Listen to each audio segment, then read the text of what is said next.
పోతన భాగవతము వామనావతారం బలిచక్రవర్తి శుక్రాచార్యుల సమాధానం తెలుసుకుంటూ ఉంది. నొడువినంత పట్టు నుసలకాయిచ్చునో నేల కట్టు విష్ణుడేడి మాట గట్టెనే నిధాన కరుణించి విడుచును విడువకుండ నిన్ను విమల చరిత విడువకుండ నిమ్ము విమల చరిత.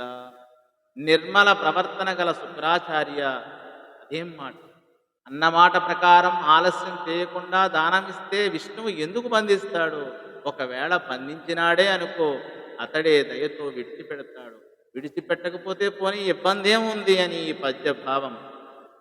మేరు తల క్రిందైనను పారావారంబులింక పారనిలోలో ధారుని రజమైపోయిన ధారాత్మము బద్ధమైన తప్పక ఇత్తున్.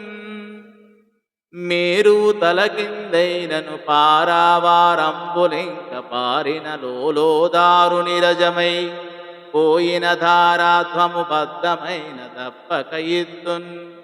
మేరు పర్వతం తిరగబడితే పడవచ్చు, సప్త సాగరాలు ఇంకిపోతే ఇంకిపోవచ్చు, ఈ భూమండలం అంతా తనలో తనే పొడి పొడి అయితే కావచ్చు, ఆకాశం బద్దలు అయితే కావచ్చు, కానీ నేను మాత్రం ఇస్తానన్న దానం తప్పకుండా ఇస్తానని ఈ పద్య భావము.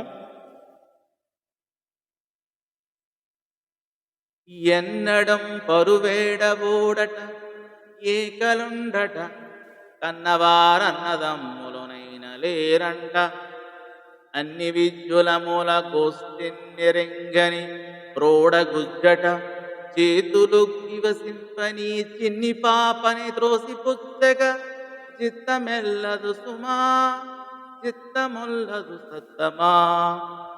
ఎన్నడం బరవేడబోడట ఎన్నడం బరువేడబోడట ఏకలుండట కన్నవారన్నదమ్ములనైన లేరట అన్ని విద్యల మూల కోస్తిన్నెరింగిన ప్రోడగుజ్జట చేతులోకి వసింపయి చిన్ని పాపని త్రోసి పుచ్చగ చిత్తమొల్లద సత్తమా.